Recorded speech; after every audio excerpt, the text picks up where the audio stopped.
Bom dia, gente. Vamos começar essa manhã. Eu quero ler 2 Coríntios, capítulo 2, versículo 14. Hoje nós vamos encerrar a nossa série de mensagens do mês de julho. E nós temos visto algumas semanas atrás, a primeira semana de julho. Já estou em dezembro, vê se pode, a minha mente já está em dezembro. O processo que define, a nossa transformação, as características do processo nós vimos na primeira semana. Na segunda semana nós vimos as características que definem quem nós somos em Cristo. E semana passada a gente falou um pouco sobre as características que definem as nossas ações como cristãos.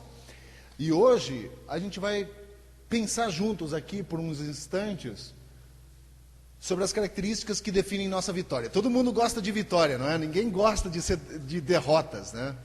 E todos vocês devem ter acompanhado durante as semanas a situação do Cielo, aquele nadador brasileiro que foi pego no doping. E depois de ser julgado, ele foi absolvido e já tem 2 medalhas de ouro, se eu não me engano agora. Já é a terceira já? 4? Uau! E na primeira medalha que ele ganhou, depois desse julgamento, ele chora na piscina, né? Na hora que ele vence, e ele diz que essa vitória era uma resposta, né, à situação em que ele vivia.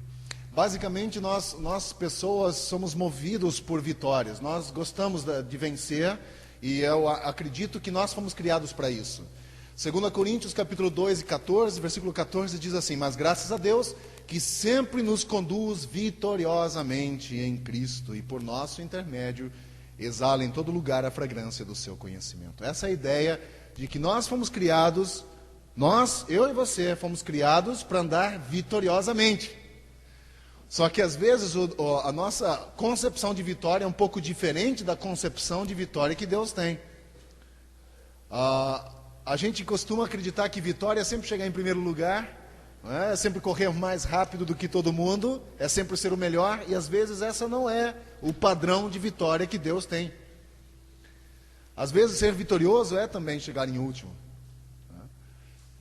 Então a ideia hoje, nós vamos falar sobre as características que definem nossa vitória em Cristo. E 2 Coríntios capítulo 2, versículo 14, nos mostra que nós fomos sim criados por Deus, e Ele próprio nos conduz vitoriosamente em Cristo. E por nosso intermédio, diz o texto aqui, através de nós, Ele exala em todo lugar a fragrância do seu conhecimento. Ou seja, aquilo que João já falava: o mundo vai conhecer vocês como meus discípulos pela forma com que vocês me amam, ou se amam. Então a ideia é que através de você o mundo conheceria Cristo. Através da tua vida, através da forma como você vive, que se porta, que anda, que age, o mundo conheceria quem Cristo é. E é através de você que Ele quer exalar em todo lugar a fragrância do seu conhecimento. Com essa palavra eu quero começar essa manhã encorajando você a acreditar de que você sim foi criado para ser um ser vitorioso, não derrotado. Tanto emocionalmente quanto espiritualmente e fisicamente, nós fomos criados por Deus para isso, para sermos vitoriosos. E nós vamos ver as implicações daqui a pouco que essa vida vitoriosa exige de nós. Eu acho que o próprio Cielo não teria conseguido essa medalha de ouro depois do julgamento se ele não tivesse treinado, se não tivesse passado por um processo, né, que o levasse a uma certa excelência. E é assim também na nossa vida cristã. Mas nós podemos ter um encorajamento nessa manhã de que é através da graça de Deus que nos conduz em vitória por meio de Cristo. Não é por meu esforço próprio, não sou eu sozinho, é pela graça de Deus que nos conduz através de Cristo vitoriosamente.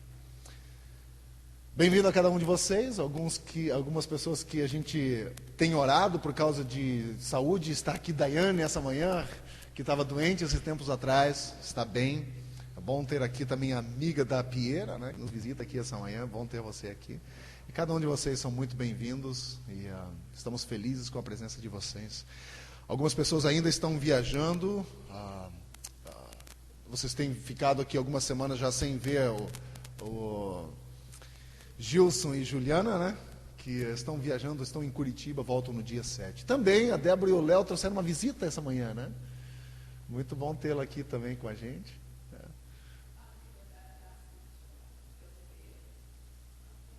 Ah, não, essa já é de casa.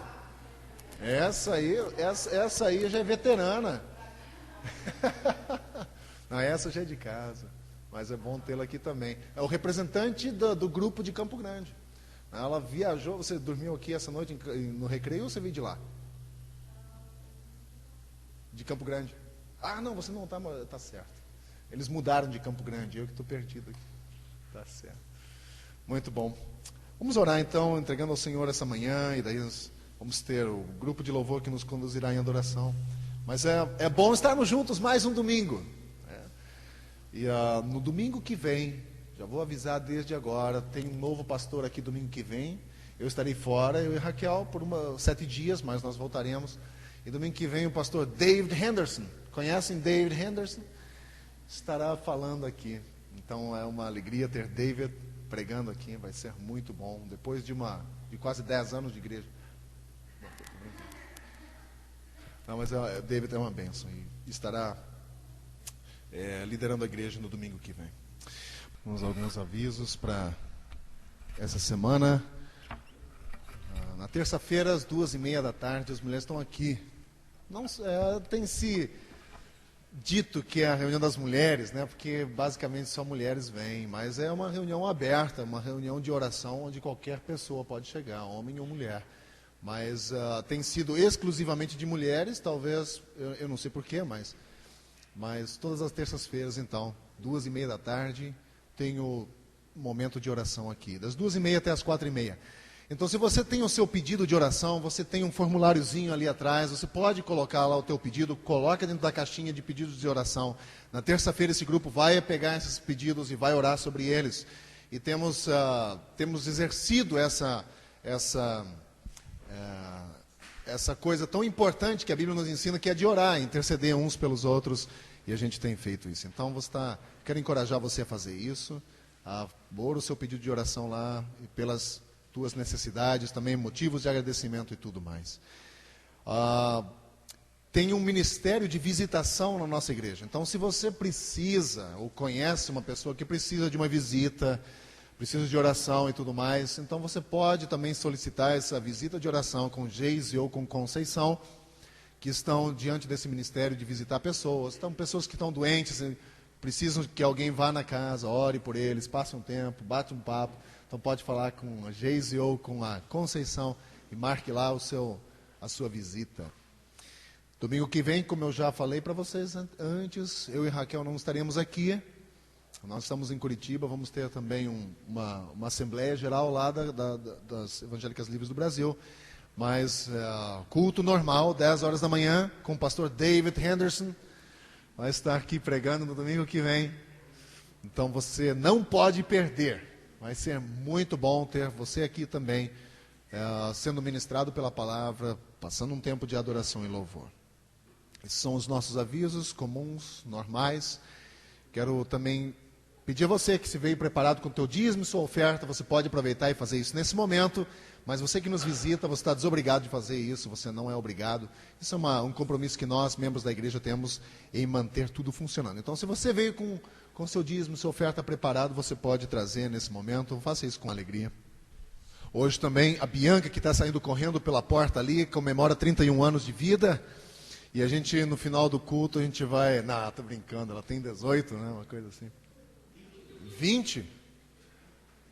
Ela parece que tem menos, né? Mas é uma bênção tê-la em nosso meio também. Depois, no final do culto, nós vamos orar, mais para o final do culto, orar por ela também. E agradecendo a Deus pela vida dela e por esse aniversário. Também eu quero pedir às crianças que venham aqui à frente agora, vamos orar por vocês. A Raquel, que está com as crianças. Vamos chamar, podem vir, crianças. Bom, temos 2 representantes de skate. Eles estão bem caracterizados, né? Vamos agradecer então pela vida dos pequenos. Obrigado, Senhor, por esse dia tão especial, onde nós podemos reunir como tua igreja também, por esses pequenos que são tua igreja também. Então nós agradecemos pelo tempo que passarão juntos, onde terão uma ministração para a idade deles, para a compreensão deles. E eu peço que o Senhor os abençoe com um tempo muito gostoso juntos, de interação, de aprendizado, de brincadeiras, de diversão também. E eu peço que o Senhor os proteja, guarde eles também, Raquel, nesse momento de ensino e de período junto com eles. Eu peço o teu cuidado e tua bênção sobre eles em nome de Cristo. Amém. Deus abençoe vocês. Muito bom. Hoje, então, vamos encerrar nossa série de mensagens sobre características do verdadeiro cristianismo. A gente tem passado essas últimas semanas, o mês de julho inteiro, falando sobre características que fazem de nós cristãos. Quais são as características do cristianismo verdadeiro? E a gente tem percebido no processo que, basicamente, uma grande parte dos nossos costumes são baseados mais em tradição do que propriamente em Bíblia. São costumes, porque nossos pais fizeram assim, nosso avô fez assim, e a gente reproduz, e não tem nada a ver com a Bíblia. São basicamente costumes e tradições, e não tem nada a ver com Bíblia. E a gente acha que é cristianismo, mas na verdade são tradições, são costumes e tudo mais. Não estou tirando nem um pouco o valor dos costumes, eu acho até que costumes são bons, tradições são boas, mas tem um momento em que costumes e tradições se chocam com a Bíblia. E aí nós precisamos saber até onde vai Bíblia e onde começa a tradição. E aí a gente percebeu no domingo passado, pode passar isso, Luiz, que nós precisamos desenvolver algumas características em nossa vida. E hoje a gente vai ver a característica que define a nossa vitória. Algumas semanas, há 4 semanas atrás, nós começamos estudando as características que definem o processo de transformação em nossa vida. Ou seja, você não sabe nada e de repente você sabe. Nós chamamos isso de conversão. E é crise na sua vida. A conversão é crise. Porque você não sabe, você não entende nada de Bíblia, você diz, esse livro é retrógrado, não conheço, não consigo entender o que está dizendo aqui dentro. Você lê e diz, puxa, parece conto de carochinha, né? Carochinha. Parece conto de carochinha, só falta pular duendes daqui, os 7 anões. E de repente você tem uma experiência com Cristo e você diz, cara, aquilo que eu li, que não fazia sentido, agora começa a fazer sentido. É crise na sua vida. Você não sabe e de repente você sabe. E esse é o processo de transformação que a gente chama de conversão. E é um processo gradual, que para algumas pessoas é um pouco mais rápido, para outras pessoas é um pouco mais lento, mas você vai crescendo. Na segunda mensagem nós vimos as características que definem quem nós somos em Cristo. Quem é você em Cristo? E vemos que somos filhos, nós temos uma família em Cristo. Se nós nunca tivemos uma família física de sangue, nós adquirimos uma família espiritual, do qual Cristo é o Pai, onde nós nos referimos a Deus como Pai e tudo mais. Fazemos parte de uma família. E aí a gente viu as características que definem nós como quem somos em Cristo. Semana passada falamos sobre as características que definem nossas ações, sobre as atitude de sacrifício. Lembram daquilo? De que tem momentos em que eu tenho que ter atitudes sacrificiais, de me sacrificar em favor do próximo, de pensar às vezes mais no outro do que em mim mesmo, no meu próprio conforto. E essas são atitudes de ações que dentro do cristianismo é exigido. Por exemplo, citei aqui domingo passado o exemplo do próprio Cristo, que sendo Deus, se sujeitou vindo em forma humana e lavou o pé dos seus discípulos. Esse é um dos exemplos clássicos de sacrifício, de abnegação pessoal, de pensar no outro ao invés de em si próprio. É tão mais fácil você ter os pés lavados do que lavar os pés de alguém, né? A ideia de humilhação, de você se colocar diante da outra pessoa e servir a outra pessoa ao invés de ser servido. Isso são características que definem as nossas ações. E hoje a gente vai ver então as características que definem nossa vitória. E como texto-chave, a gente vai usar 2 Coríntios, capítulo 2, versículo 14, que eu já li aqui antes, que diz o seguinte: mas graças a Deus, aliás, que sempre nos conduz vitoriosamente em Cristo e por nosso intermédio, exala em todo o lugar a fragrância do seu conhecimento. Deus nos conduz em vitória através de Cristo, não é minha honra, não é sua, e a gente vai passar um tempo falando sobre isso como a mensagem final dessa série. Para que a gente possa definir algumas características que definem a nossa vitória, a primeira delas, a gente olha e vê que a nossa vitória é caracterizada por correr com uma atitude vitoriosa. Gente, olha só, quando nós tivemos algumas semanas atrás aquela maratona do Rio de Janeiro. E o presidente da convenção esteve aqui em casa e ele correu essa maratona. E ele me escreveu de volta e disse que ele chegou em 2.100 e alguma coisa. Mas ele chegou ao final, não foi? Você tem que entrar nessa corrida cristã. O cristianismo é uma corrida. É uma corrida onde você tem um início e vai. Para você chegar no final, você tem que ter uma atitude de vitória. Eu vou chegar no final, não é? Por exemplo, você entra num projeto de sua vida, ou seja, num casamento, num trabalho, dizendo, bom, eu vou casar, mas eu sei que vai dar errado. Alguém faz isso? Eu acho que ninguém faz isso, não é? Seria idiotice. Diz, eu vou casar, mas eu sei que daqui 2, 3 anos eu vou descasar, né? Porque não vai dar certo mesmo. Eu vou chutar o balde. Quando você entra num relacionamento, ou num acordo, qualquer que seja, de terminar um trabalho, de um casamento, você entra para chegar até o fim, para ir até o fim. E no processo existem obstáculos que você tem que superar. Numa maratona, por exemplo, é o desgaste, é o calor, é a distância. No casamento talvez são as brigas, as diferenças, opiniões diferentes. No teu trabalho é um chefe que é uma pedra no teu sapato, né? Numa igreja, talvez o pastor que é chato, mas são obstáculos que você precisa superar. E Deus nos deu todas os recursos necessários para superar essas dificuldades e obstáculos que a gente passa. Mas cristianismo é uma corrida, é uma maratona. E ela é uma das maratonas mais longas já conhecidas pela humanidade, porque ela se estende para dentro da eternidade. Não sei se vocês já ouviram falar em Herb Caen. Ele era um colunista e ele escreveu assim: toda manhã na África uma gazela acorda e sabe que deverá correr mais rápido do que o seu predador mais veloz, ou senão ela será morta. Também todas as manhãs o leão acorda e sabe que deve correr mais rápido do que a gazela mais lenta, porque senão vai morrer de fome. Vocês entenderam a ideia? A gazela precisa correr mais rápido do que o leão, e o leão precisa correr mais rápido do que a gazela, porque senão um dos dois vai morrer. E ele diz o seguinte: não importa se você é um leão ou uma gazela, quando o sol nascer, você tem que correr. E no cristianismo não é suficiente simplesmente você acordar.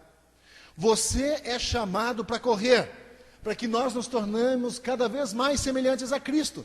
Não importa se você é gazela ou se você é leão. Dentro do cristianismo não é suficiente, usando a redundância aqui, acordar. Você tem que acordar e você tem que efetuar, você tem que correr, você tem que se movimentar, você tem que fazer acontecer. E 2 Coríntios 9:24 diz o seguinte: vocês não sabem que de todos os que correm no estádio, apenas um ganha o prêmio? Vocês não sabem que todos aqueles que entraram na maratona no Rio de Janeiro aqui algumas semanas atrás, apenas um chegou em primeiro lugar? E dentro da maratona cristã, sabe quem é esse que chega em primeiro lugar? Eu creio que é aquele que está correndo com uma atitude vencedora. Aquele que diz, eu vou chegar no final, não importa o obstáculo. Eu entrei nessa corrida e eu vou correr. É chegar ao final, eu vou correr até o final, não importa o que vai acontecer no meio do processo. A ideia é entrar já na corrida com uma atitude vitoriosa. E nesse processo todo, os obstáculos que a gente enfrenta, Cristo nos deu os recursos para que a gente possa superá-los e vencer.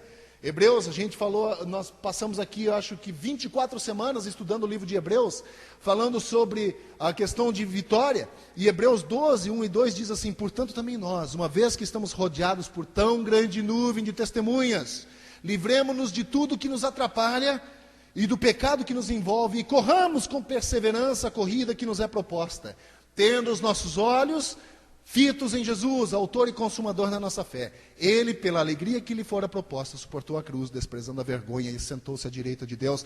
Nesse texto eu vejo 3 elementos importantíssimos na nossa corrida. Ele diz a primeira coisa, que nós deveríamos nos livrar do pecado que nos envolve. Gente, eu vou dizer uma coisa para você, talvez você até fique chocado. Deus não castiga pecado. Deus não castiga o pecado. O pecado é castigo na tua vida por si só. Você não deve olhar para Deus e dizer, pô, Deus é um Deus disciplinador, que se eu pisar na bola com Ele, Ele me pega na esquina. Deus não é esse Deus. Deus é um Deus amoroso, mas a partir do momento em que você peca, o pecado tem consequências. E Ele por si só já é consequência e disciplina em sua vida. Por exemplo, o cara se envolve com drogas. Deus vai discipliná-lo e fazer com que as consequências da droga destruam a vida dele? Não, a droga já o está destruindo. A prostituição, Deus não precisa fazer com que a pessoa sofra as consequências, porque o próprio ato em si já o está destruindo. O pecado em nós nos destrói. Deus não pesa a mão dizendo, agora você vai se ferrar comigo. Pisou na bola, agora tu vai ver. Deus não é assim, porque o próprio pecado já nos destrói. É a consequência por si só, já é a disciplina por si só. E então, a Bíblia nos ensina, nos livra disso, joga isso fora. Isso não faz parte da corrida, porque você está correndo com uma calça que não faz parte da indumentária de uma corrida. Ninguém vai para uma maratona de calça jeans ou de sapato social.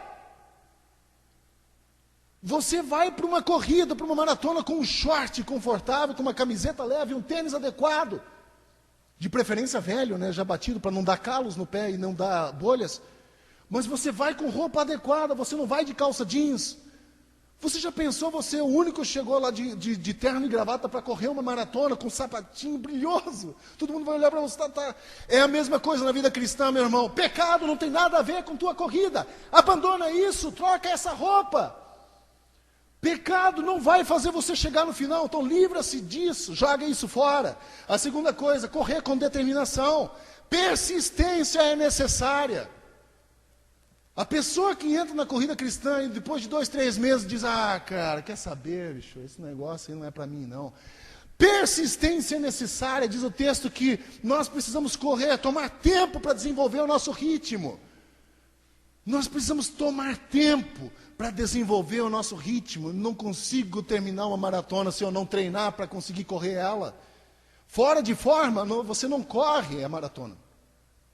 E na vida cristã nós precisamos tomar tempo para desenvolver o nosso ritmo, aprender as coisas daquilo que são propícias à corrida. E desenvolver isso na nossa vida afetará a nossa confiança de quem nós somos em Cristo. E nos fará sentir perdedores ao invés de vencedor, se nós não fizermos isso. Também precisamos manter o nosso foco em Jesus e os objetivos que Ele tem para a nossa vida. Muitas pessoas já ouviram falar das façanhas de Charles Blondin. Não sei se você já ouviu falar de Charles Blondin. Charles Blondin, ele era um equilibrista que andava numa corda, ele amarrava uma ponta do lado do Niagara Falls, da Cataratas de Niagara. Ele botou a corda de um lado, 1850 isso, colocou de um lado até no outro e atravessou. Consegue imaginar isso? Coisa linda, né? Agora, ele tinha um segredo. E ele perguntava, qual que era o teu segredo para conseguir atravessar? Ele diz, quando eu vou colocar a corda, esticar a corda, eu coloco uma estrela de prata de um lado, e quando eu começo a andar, aquela estrela é o que vai me guiar. Eu fico com meus olhos lá, não fico olhando para o lado. É a mesma coisa na nossa vida cristã. Nós precisamos olhar para quem é o nosso autor e consumador da nossa fé, que é Jesus, e não ficar se dispersando. Ninguém corre uma maratona para ver a paisagem do Rio de Janeiro, que é linda, né? Mas eu vou correr uma maratona, pô, que marzão, hein? Olha essa árvore aqui, sabe que lugar que eu vou chegar em último. Ninguém corre uma maratona assim, eu estou com o meu objetivo focado de chegar no final, eu vou descer a lenha. E se eu chegar no final lá amanhã, eu faço um passeio e conheço as partes. Mas na corrida você tem que focar e correr, essa é a ideia.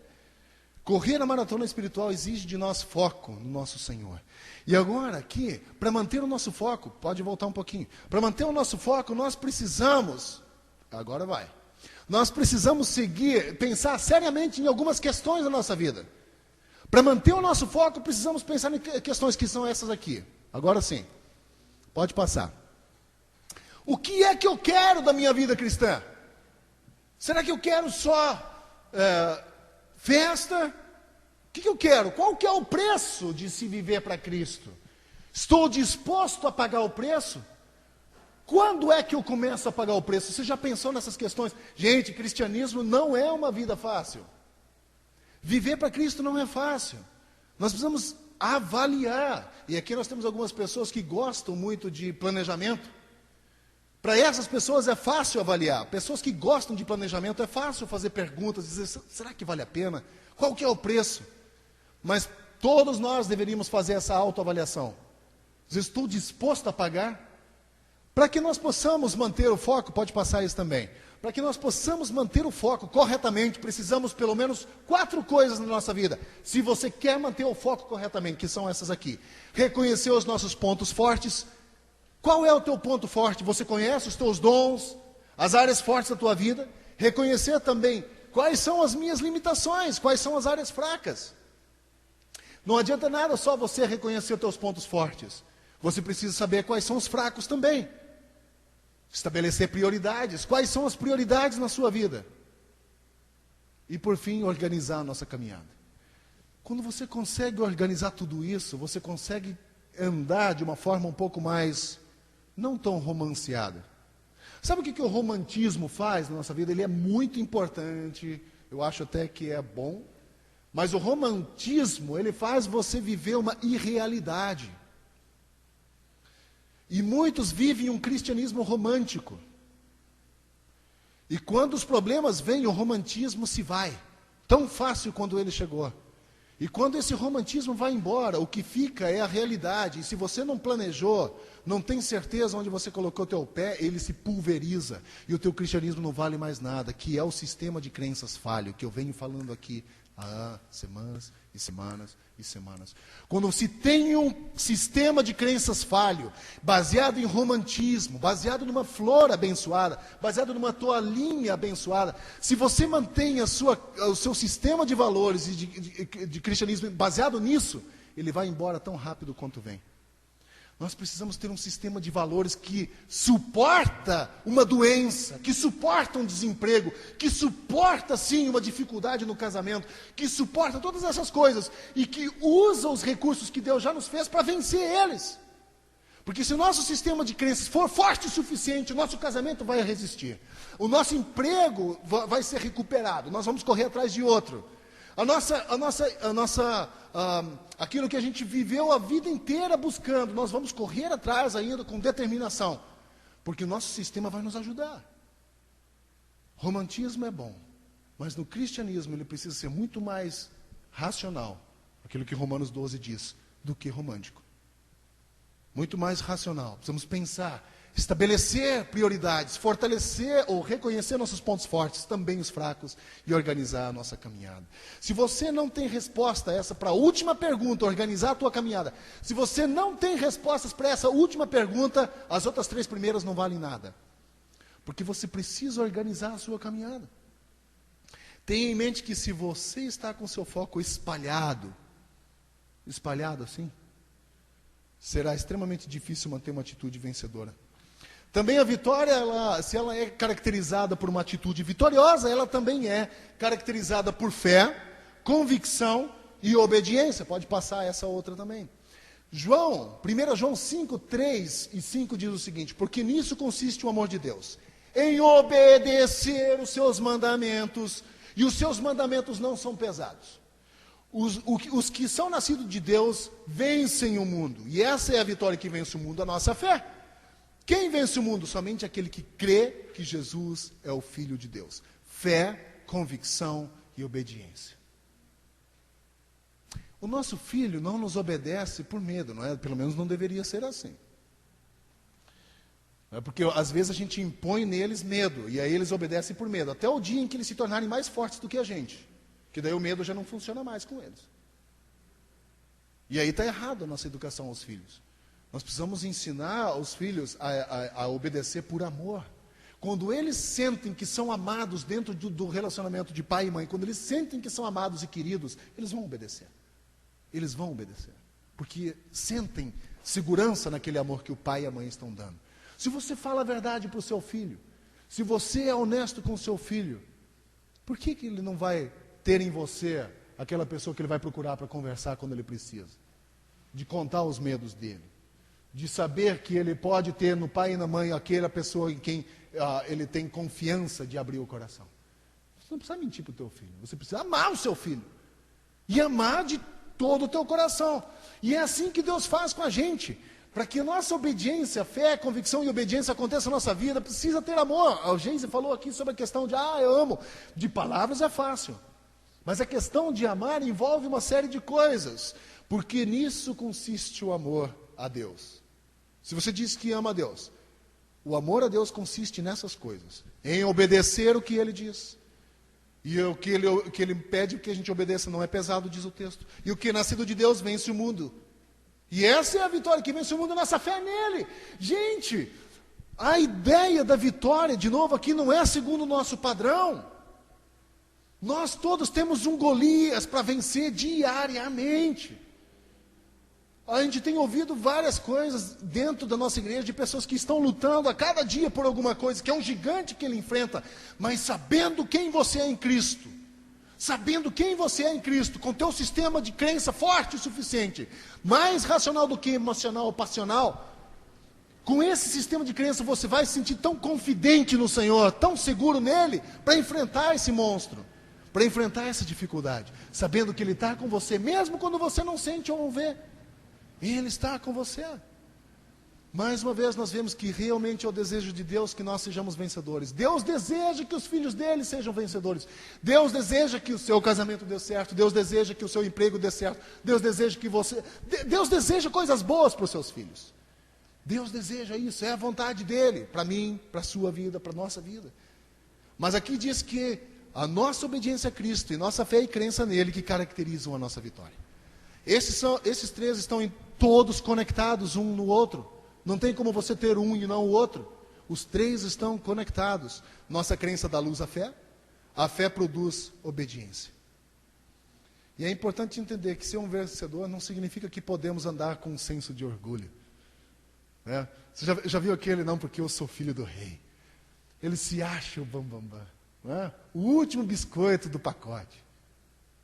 Absolutamente o contrário deve ser. Exatamente o contrário. Deveria ser andar de um profundo senso de humildade, colocando a sua confiança e certeza em Cristo. Terceira coisa, se a vitória é caracterizada também por fé, convicção e obediência, ela também é caracterizada por nossa assegurada imortalidade. E aqui, gente, essa imortalidade é um dos textos que eu mais gosto, de 1 Coríntios capítulo 15, quando diz ao som da trombeta, naquele dia, quando a trombeta soar, o que é corruptível se revestirá de incorruptibilidade, e o que é mortal de imortalidade, e então se cumprirá o que está escrito, a morte foi destruída pela vitória. A nossa vitória começa aqui até naquele dia final, quando ela tomará corpo final, quando o meu corpo, esse aqui, não mais ficará doente, não mais estará sujeito à morte, quando o seu corpo não mais precisará de cirurgia, de facelifting ou coisa assim, plástica, cirurgia plástica, né? Tem gente que tem um corpo bonito, não precisa fazer mais nada, mas naquele dia todo mundo vai ter um corpo perfeito, não só cariocas. Também paranaenses vão ter corpo perfeito. Também. Né? Por mais que seja um pouco duvidoso, falar, pô, será que... Né? Tem gente que diz assim, até Deus duvida disso, né? Que o paranaense fique bonito. Mas é possível, porque naquele dia, o texto me promete, isso aqui é o que me consola. Se não aqui nesse mundo, um dia lá, entende? No céu, eu vou ser bonito um dia, olha só. Quando, porém, o que é corruptível, aquilo que se corrompe, se revestir daquilo que não pode mais ser corrupto, e o que é imortal não pode mais morrer, então se cumprirá a promessa que Cristo fez a cada um de nós, a morte está vencida pela vitória. Promessa de Deus na nossa vida. Só que tem implicações aí, gente. Tem implicações. Obediência, fé, convicção. É entrar nessa corrida cristã com um espírito de vencedor. Cara, eu vou chegar até no fim. De querer lutar por aquele objetivo que você traçou, a meta que você traçou, e finalmente ter a certeza de que nós temos assegurada uma eternidade imortal. Nós temos assegurado isso para nós. Ao concluir essa série, eu quero aplicar essa manhã, nós precisaríamos, sabe o que? Fazer um inventário da nossa vida. Um inventário. E pedir a Deus em que áreas é que nós precisamos reforçar as verdadeiras características cristãs.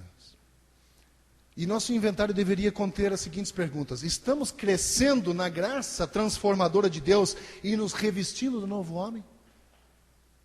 Faça essa pergunta para você. Eu estou crescendo na graça de Deus e deixando de lado o velho homem e me revestindo do novo homem? Estamos agindo como verdadeiros filhos e filhas de Deus, colocando o nosso relacionamento com Deus em primeiro lugar nas nossas vidas? Eu estou agindo como um filho ou filha de Deus? Será que estou caminhando na verdadeira comunhão com Deus e uns aos outros? Ou estou apenas sobrevivendo? Será que estou crescendo num conhecimento contínuo em Cristo e na sua palavra? Ou você está perdendo o desejo de um ensino pelo Espírito Santo? A sua vida é um testemunho de sacrifício e de serviço, ou é um testemunho de atender às suas próprias necessidades? Até onde você está indo?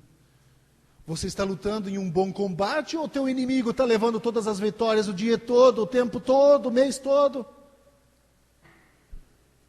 Você está andando como um cristão vitorioso que entrou na corrida com uma atitude vencedora, ou você está simplesmente tentando se arrastar através dessa maratona, esperando chegar em primeiro lugar?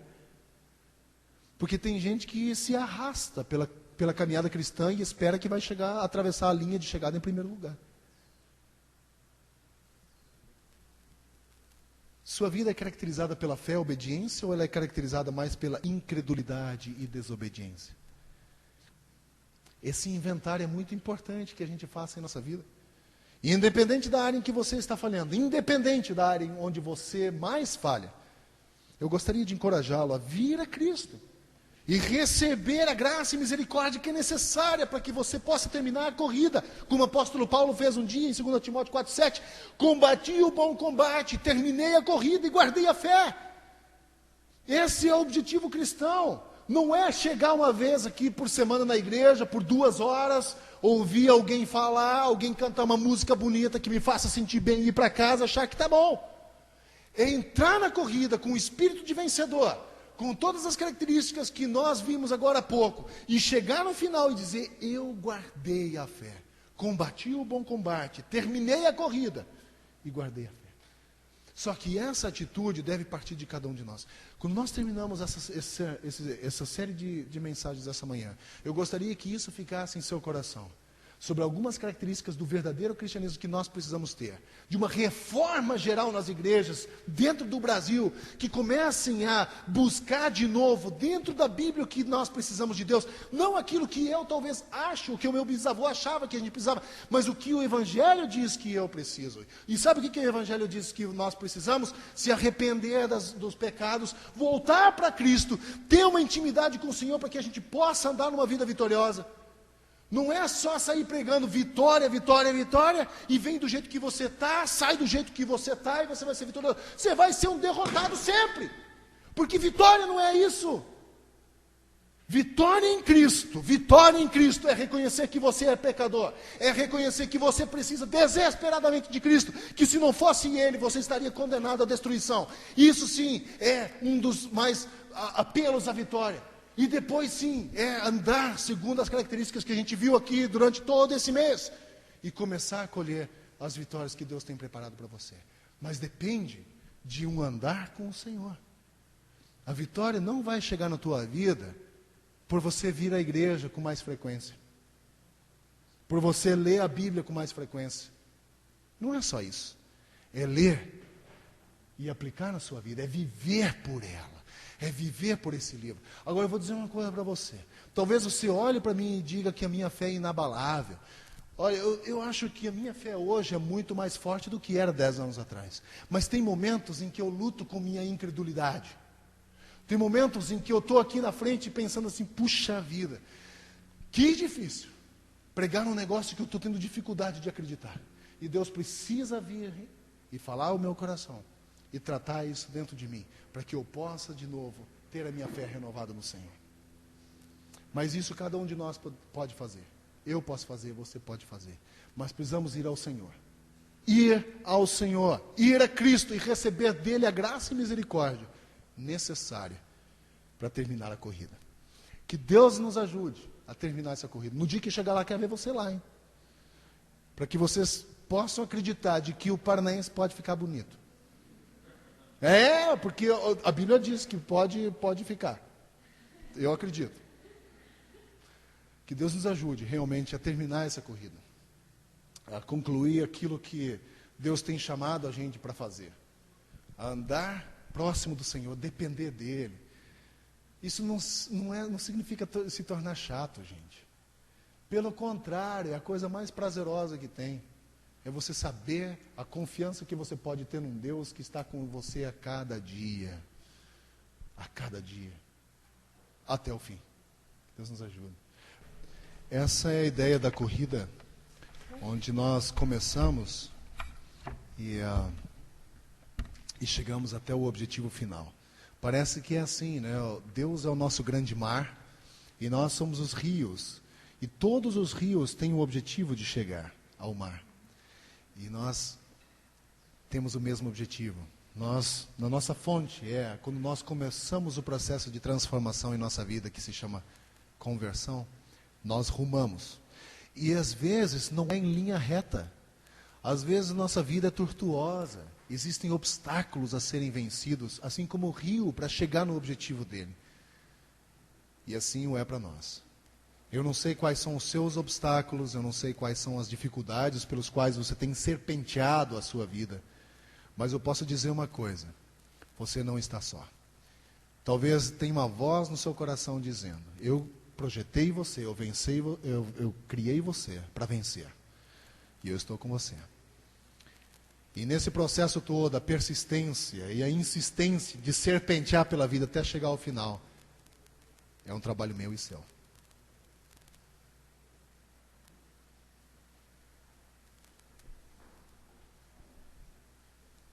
Eu senti vontade, sim, que a gente orasse por algumas pessoas. Isso ficou ardendo, assim, no meu coração durante a mensagem. Então, eu queria chamar aqui Débora e o marido dela, a filha da Sônia, e aquela moça ali atrás. E aquela moça ali atrás também, é que eu não sei o nome. Isso. Eu queria que a igreja se colocasse de pé, que a gente colocasse as mãos, impôsse as mãos.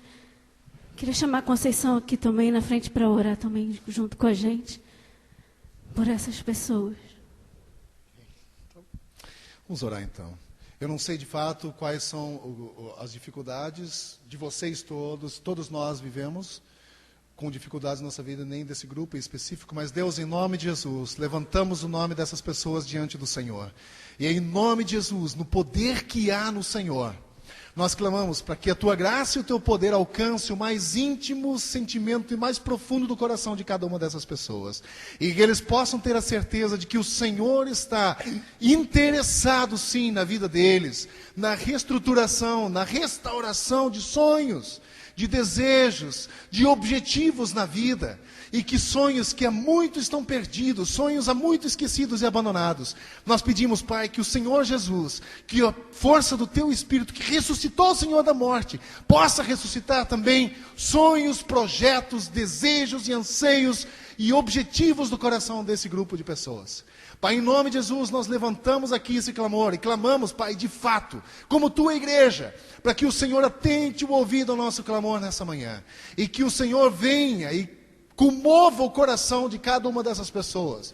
Em primeiro lugar, que o processo aconteça na vida de cada um de nós, que nós possamos conhecer quem o Senhor é de verdade, e depois começar a viver na dependência do Teu Espírito e começar a também colher os frutos dessa dependência. E eu peço nessa manhã, Pai, em nome de Jesus, a Tua bênção sobre Léo e Débora, que o Senhor possa juntar esse casal cada vez mais, uni-los no amor que os envolve, na decisão que um dia tomaram de viver juntos, que o Senhor derrame a Tua graça sobre a vida deles, também sobre a vida da Cláudia. Eu peço, Pai, coloque a Tua mão lá, e restaura a saúde dela, a vida dela inteiramente, mas traga ela a uma vida íntima com o Senhor. Em nome de Jesus eu peço, Pai, que o Teu Espírito fale ao coração dela nessa manhã. Também eu oro pela mãe do Lucas. Senhor, eu não conheço essa mulher, mas o Senhor conhece porque o Senhor a criou. E o Senhor conhece o mais íntimo do coração dela. Então nessa manhã eu peço em nome de Jesus que o Senhor também a visite de uma forma toda especial. Que ela possa ter a certeza de que o Senhor está olhando por ela. Então nós clamamos a tua bênção sobre cada um de nós. Nós dependemos do Senhor, precisamos do Senhor. Oramos agradecidos por tua misericórdia, por tua graça e por teu amor. Oramos em nome de Cristo também. Amém. Deus abençoe vocês. Quero também chamar Cláudia, Bianca aqui. Vamos orar por Bianca. Pode vir aqui, Bianca. 20 anos, hein?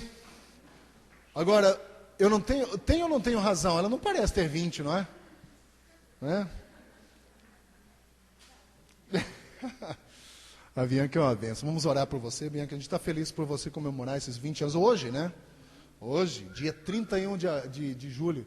Pô, você é teimosa, né? O último dia do mês. Só faltava ter nascido 11h59, do dia 31, né? 4 da tarde, menos mal, né? Ah, legal. Vamos orar por Bianca. Deus querido, muito obrigado mais uma vez pela vida dessa jovem Bianca. Nós te agradecemos, Pai, pela vida dela e pelos planos que o Senhor tem na vida dela. E nessa manhã eu peço, Senhor, que nesse dia em que comemoramos juntos com ela, o dia do aniversário dela, que esse ano que inicia para ela hoje, possa ser um ano repleto de graça do Senhor, misericórdia na vida dela, de confiança no Senhor, de conhecer o Senhor intimamente, de saber quem o Senhor é, quem ela é no Senhor, e de também ter uma vida cheia de perspectiva e de experiência contigo. Eu peço ao Senhor que o Senhor a abençoe grandemente, que o Senhor a proteja, ela e a família dela, dê a ela saúde, dê a ela persistência nos sonhos, de correr atrás daqueles objetivos que o Senhor tem para ela, de entrar nessa corrida cristã como ela entrou alguns anos atrás e de chegar até o fim.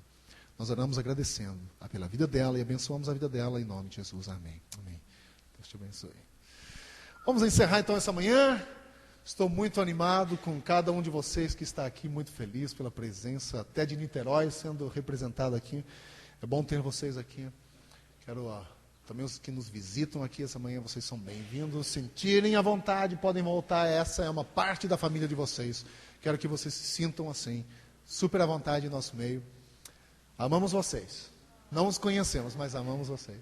De verdade. Deus, obrigado por essa manhã.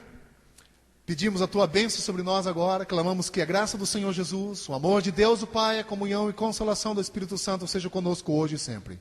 Agradecidos estamos pelo Senhor, em nome de Jesus. Amém. Vai na paz, Deus abençoe você, mas não saia daqui sem antes abraçar um ao outro, e não vale menos de 10. Deus abençoe.